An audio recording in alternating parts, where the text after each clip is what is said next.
Hello and welcome to the Business Dashboard on City TV. My name is Bobie Osei. Coming up on the Business Dashboard today, price of maize increases by 9.25%. Also, mixed reactions meet new bill that will limit rent advance to 6 months. And victims of locked up investments call for Bank of Ghana's intervention. And later on, Senior Staff Association of VRA demands immediate resignation of Energy Minister Boakye Agyarko over renegotiated Ameri deal. Details of these stories and others, including exclusive interviews, analysis on trending business issues, coming up over the next 30 minutes. In our first story, the Free Zones Authority is set to review the law which mandates companies within its enclave to sell only 30% of their products in Ghana. The Free Zones Act 504 requires companies to export at least 70% of their products, leaving only 30% on the local market. However, some Free Zones companies are not satisfied with this requirement. There is more in this report. There are currently 402 licensed companies under the Free Zones enclave. However, only 370 are operational. The companies deal in various products, including cosmetics, cocoa products, bulk fragrances, wooden pallets, and seafood products. Therefore, with the high demand of these products in the country, the companies want to sell more than 30% of their goods on the local market. Speaking to City News during a media interaction, Chief Executive of the Free Zones Authority, Michael Berfi, says the request of the companies could be granted. There has been a lot of apprehension. We've had thorough discussions with most of the companies, but the unfortunate thing is that it's in the Act. And the Act, that's what we said, that the Act 504/1995 was promulgated in 1995, and that Act has not seen any review, which is very dangerous, because you are doing international business. You should be able to be modern. You should be able to be consistent with what is happening now, businesses now. And we think that for us as an authority, we can be more effective if the Act is reviewed, so that we'll be able to fit into modern day free zones. And so it's a problem though, but because we are looking at the review of the Act, for now, we can tell you that the process has begun, and we are sure by close of the year we'll be able to finish. And when we are done, we may increase it. I'm talking about the 30% may be increased up a little. It may go to maybe 50. Who knows? Maybe 50%.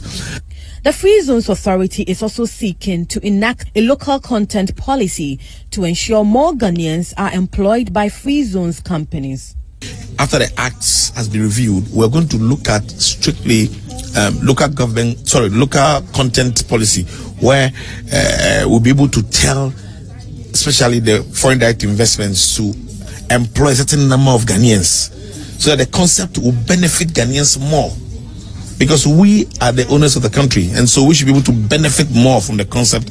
The authority is targeting some $5.4 billion in exports by the end of the year. For City News, I am Nana Oye Ankra. Now, the Senior Staff Association of the Volta River Authority, VRA, is calling for the immediate resignation of the Minister of Energy, Boakye Agyarko, over the renegotiated Ameri deal. According to the association, Mr. Agyarko engaged in financial recklessness and exposed Ghana's power sector to financial loss. The new Ameri deal is said to have been recalled for further scrutiny after the minority group in Parliament described it as a bad deal. Speaking at a press conference, the chairman of the Senior Staff Association of the VRA, Cephas Dussey, blamed the minister for refusing to listen to expert advice from the VRA, hence the bad deal he entered into. Describing the new Ameri deal as not having any value for money, the VRA workers argued that the country will incur over 400 million cedis in debt if it's made to stand. Chairman of the Senior Staff Association of the Volta River Authority, Cephas Dussey, insisted that Mr. Agyarko, since his assumption of office, has always sought to tag VRA workers as inefficient. He stated that the minister has refused counsel from VRA officials even when errors in the renegotiated Ameri deal was pointed out to him. If a home minister presents a document to the presidency, parliament, one would have expected that that document would have gone to some good review process, so that whatever ends up at the presidency and the parliament will be something that at least can be relied on. So if you present a document showing cost savings of $405 million, and the correct calculation shows that we'll actually end up paying $471 million, then you don't deserve to be there. The advanced reasons that are not true, just to make VRA look bad, that we are inefficient, but we are the very people who have managed to sustain this country for 57 years. If there are challenges, we expect the minister to calm down, to try to do some root cause analysis. There are problems. Let's try to find out the problem. Let's try to think together and find out what solution we can provide to be able to address the problem. Questioning the rationale behind the new deal, Mr. Dusi maintained that 2.5 years left, it makes more sense for Ghanaians to wait and own the Ameri plant at the current cost when the deal expires. We owe in Ameri for the expired portion. Right, that's about 91 million up to July, about $91 million. Somewhere he said that Ameri has agreed to waive and cancel 52 million, leaving the balance of 39.9 million. In a different part of the document, we realized that the new guys, Metilinos, are only going to pay 52 million, take over the plant, and then as they work, possibly pay the remaining 300 million to Ameri. If all it takes for a new owner to take over that plant is 52 million. I think as a country, we should be able to look at that arrangement. Pay Ameri the 52 million, right? And we take over the plant as we ran for the next 2.5 years. We pay Ameri off. It's an option. The Ameri deal was agreed on in 2015 under the John Mahama-led administration. It was, among others, to help Ghana solve its power crisis, which had crippled the country's economy. Well, from the power sector, let's turn to the insurance sector. Now, the managing director of SIC Insurance, Stephen Udro, warns the government to comply with laws compelling the state to insure all of its installations. Ghana has lost millions of cedis to the destruction of state properties due to the lack of insurance. Now, industry analysts also believe enforcing compliance by the government should increase insurance coverage in Ghana, which remains below 10%. The managing director of SIC, Stephen Udro, tells City Business News the country could save more if the laws are enforced. Why are we not insuring the building? Look at that building there, the former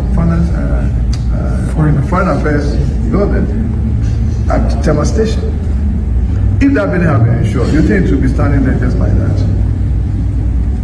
They have to insure the buildings. Seriously, they have to. Because there's a regulation that every commercial building in Ghana must be insured against fire.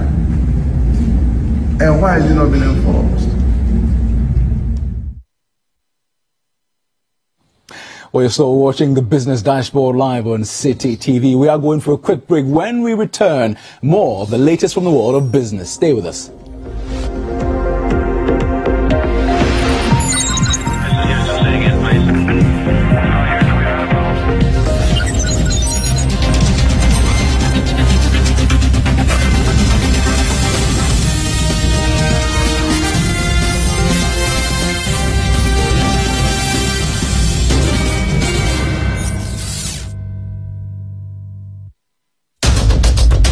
Tune in to The Point of View, Mondays and Wednesdays at 9 p.m. as Bernard Avlet takes the news further. He will bring the right guests, ask them the relevant questions, and get you the real insights you need on the big stories for the day.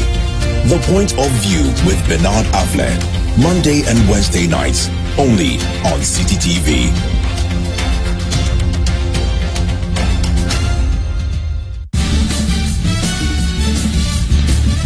For regular news checks as they unfold, 2020 news, all day, all the time. Politics, sports, entertainment, business, and more. 2020 news. We bring you the world in 20 minutes. And that's all the news in 20 minutes.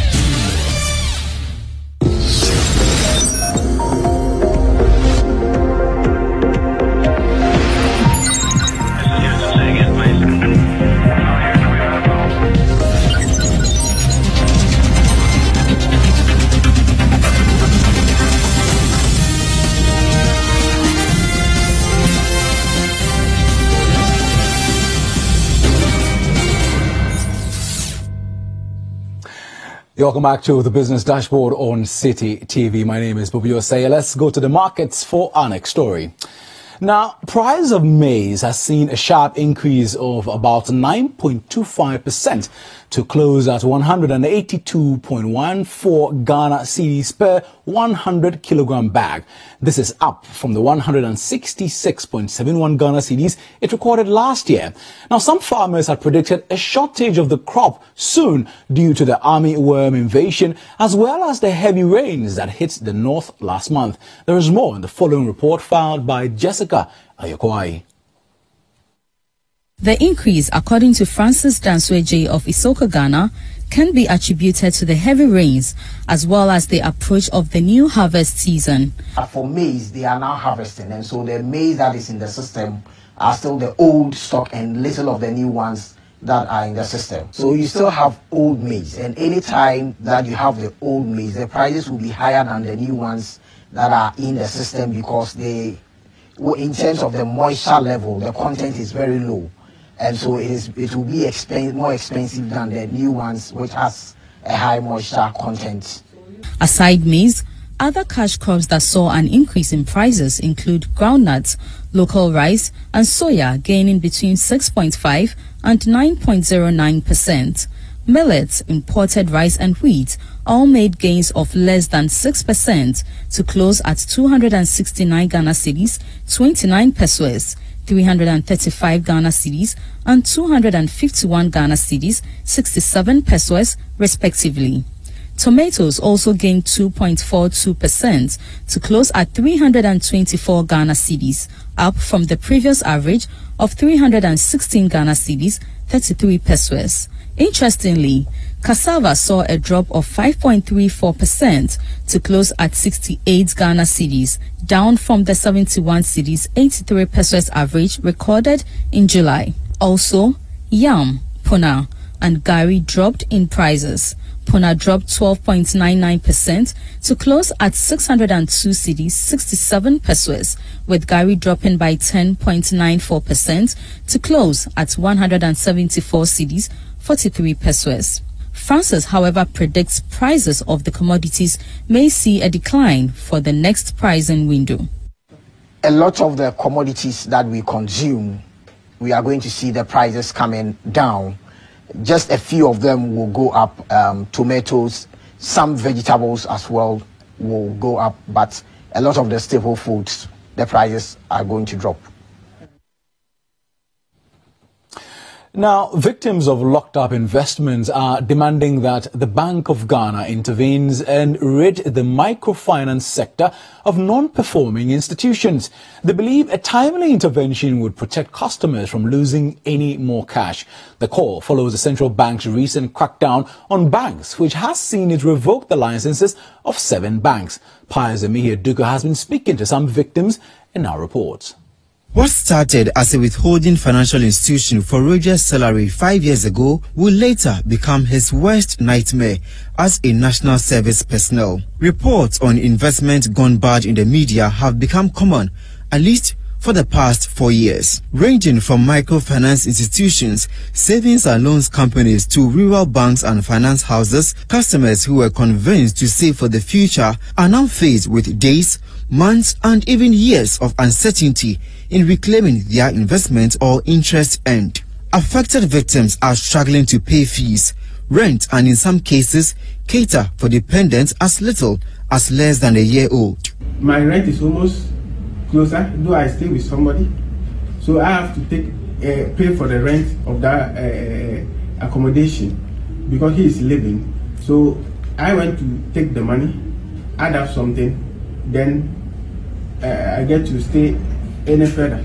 It has really affected us a lot, myself and my family one, because I have my junior sister in UDS who is a nursing student. She's even in her final year, so this money was actually invested. We've lost our dad, so we are the ones taking care. So this money was actually invested to take care of her education. Now the money is not coming, so we have to cough out her school fees and her hostel fee every year, 3,000.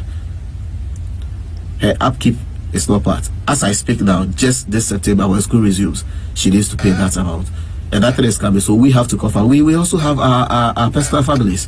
We have our families too, and It is really costing us because we are not even able to send money to our mom.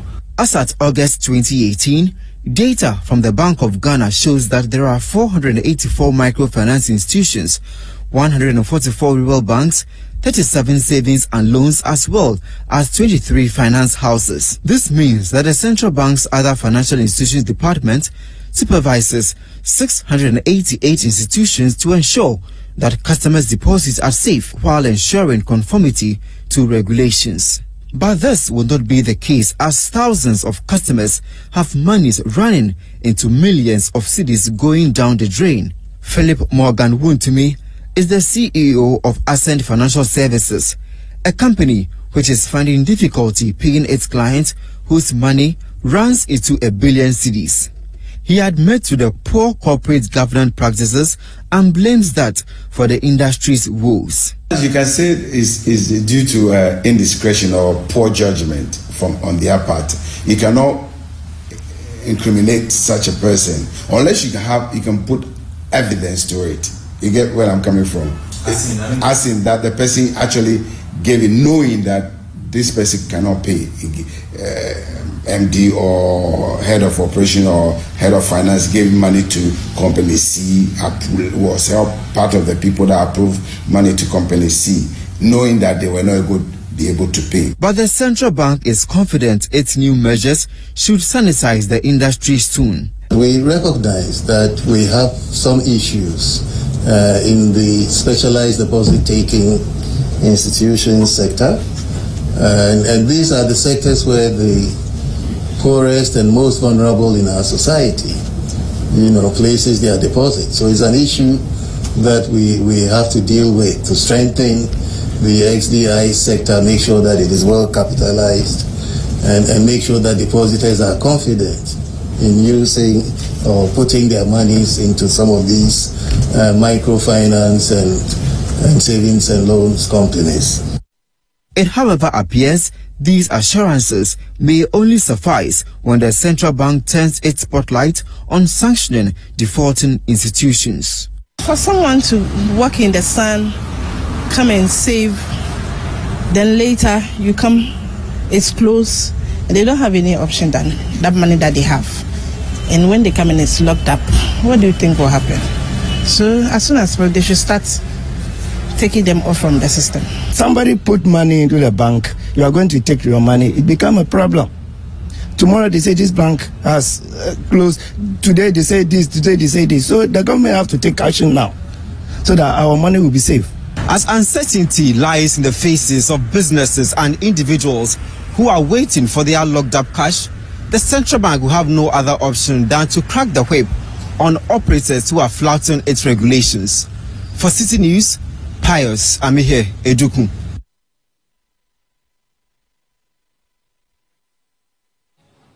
Well, you're still watching the Business Dashboard here on City TV. We have some breaking news coming in. When we return from the break, we'll share all the details with you.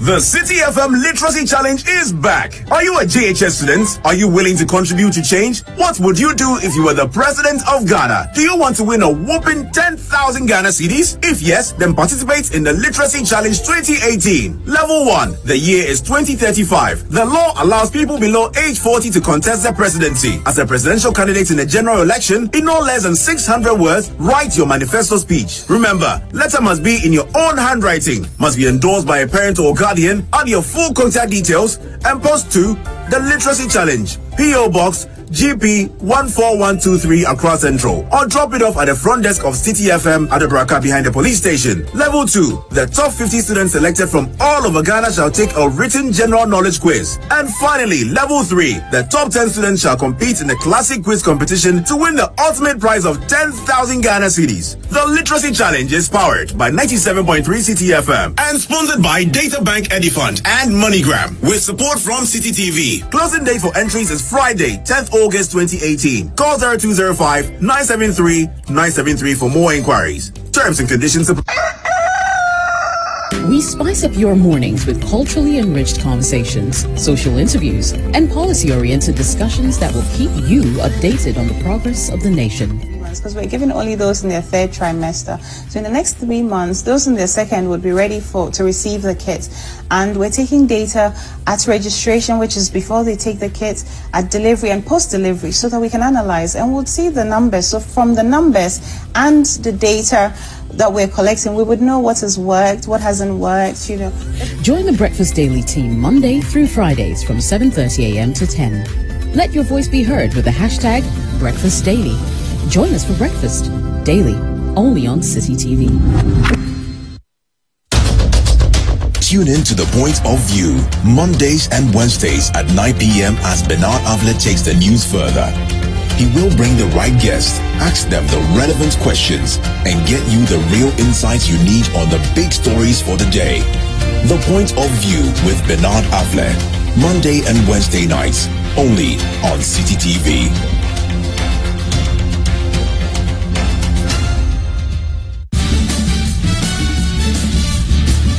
For regular news checks as they unfold. 2020 news, all day, all the time. Politics, sports, entertainment, business, and more.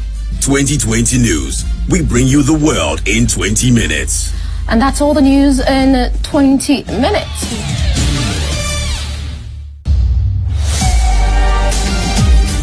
Wherever the weekend sporting action happened, we will bring it to you here on Scorecard.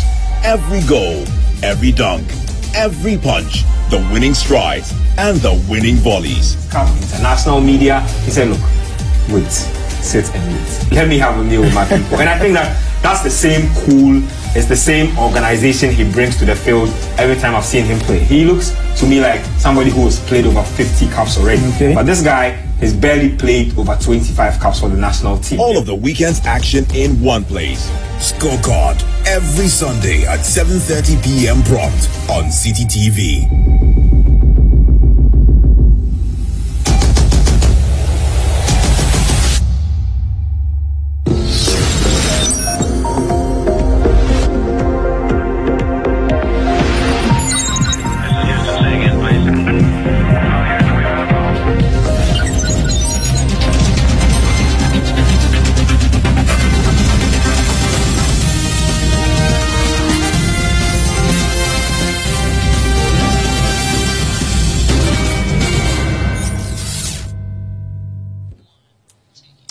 You're welcome back to the Business Dashboard on City TV. Before the break, I did announce that there is some breaking news coming in from the Jubilee House, and I have my colleague here with me, Lawrence Segbefia of the Business Desk, to basically break it down for us.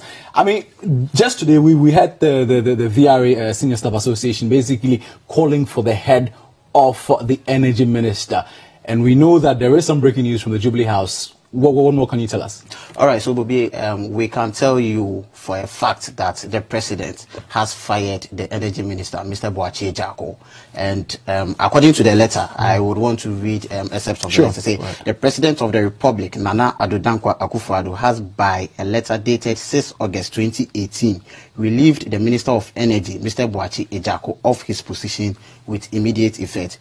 So, the president has asked Mr. Ejaku to hand over his office to the Minister of Lands and Natural Resources. We are talking about Mr. John Peter Amewu, who will act temporarily as Minister for Energy. Now, the question I would ask is, I mean, we've heard the minority coming in, I mean, basically speaking about their merry deal, the fact that it's a crude deal. We've heard some CSOs talking, the VRA senior staff workers also speaking about the fact that the merry deal is a deal that's bad, it should be cancelled. Can you give us a rundown? Let's go back, take some steps back, and explain to us what led us to this very point. Okay, so I would want to touch on what the VRA workers talked about today in their press conference. And according to them, they have studied the document. That's what have been known as the new Ameri deal, or some call it the renegotiated Ameri deal. And according to them, the document stated that government, or the government of Ghana, will be saving about $405 million. They said that based on their analysis, if that particular deal is allowed to stand, the country stands to lose about $475 million rather. And so their call was that, one, Mr. Ejaku did not consult them when he was putting together this renegotiation of the deal. They also pointed out that they've been trying to reach the minister for the past 6 months, and anytime they try, their call is not received. And so they feel that they had some expertise and some directions that they could have given on this particular deal, but the minister ignored them. And because of that, earlier they were demanding that the minister be fired. Don't forget that prior to this, the minority has also raised concerns about this particular deal, and have described it as a bad deal. That is not all. CSOs, like you mentioned, and think tanks, ASEP and IES, we spoke to IES, and they've also stated that the renegotiated deal doesn't give value for money. Yes. Of course, last week we heard that there was some report that the president has recalled this particular document for further scrutiny. Which he had approved, at some point. Of course. Yes. So it is like the chronology of all the events, and as at now, the statement for the president has not stated specifically why. So of course, everything is going to be like we're putting 1 and 2 together to understand where all this is coming from. But I am not surprised, because today, if you watch the posture of the senior staff of the VRA and the analysis they did, and their demand and the ultimatum they were given, they were really pressing, and they wanted Mr. Ejaku to be fired, particularly because he didn't, Mr. Ejaku didn't involve them in all the works he did. Basically leading to what they describe as a bad deal for the country. In fact, they describe it as a financial recklessness. Recklessness. Yes, which could lead to financial loss if the deal is made to stand. So basically, the Senior Staff Association, the minority, the CSOs, ASEP are all unanimous in calling for this deal to be basically cancelled, more or less, so that we stick to the old deal, which they believe that benefits Ghana more. I mean, if I should put it in that sense. So, are we expecting the Ameri deal to be cancelled now? There are diverse views when it comes to the Ameri deal. Don't forget that some of these same civil society organizations have pointed out errors or what they deem to be errors in the previous deal. When the NPP was in opposition, it also clearly pointed out issues they had with the deal. I think going forward, what Ghanaians and these analysts want to see is that how do we renegotiate this particular deal so that we can get the value for money that it's intended to achieve. Well, Lawrence Agbefi of the Business Desk, thank you so very much for explaining this to us. We'll keep an eye on this story. For those of you who are just joining us, a letter from the Jubilee House basically is saying that the President Akufo-Addo relieves Minister of Energy of his position. We will keep an eye on this and bring you some more updates. You have been watching Business Dashboard on City TV. Many thanks so much for your time. Well, for more news from the world of business, do visit citybusinessnews.com.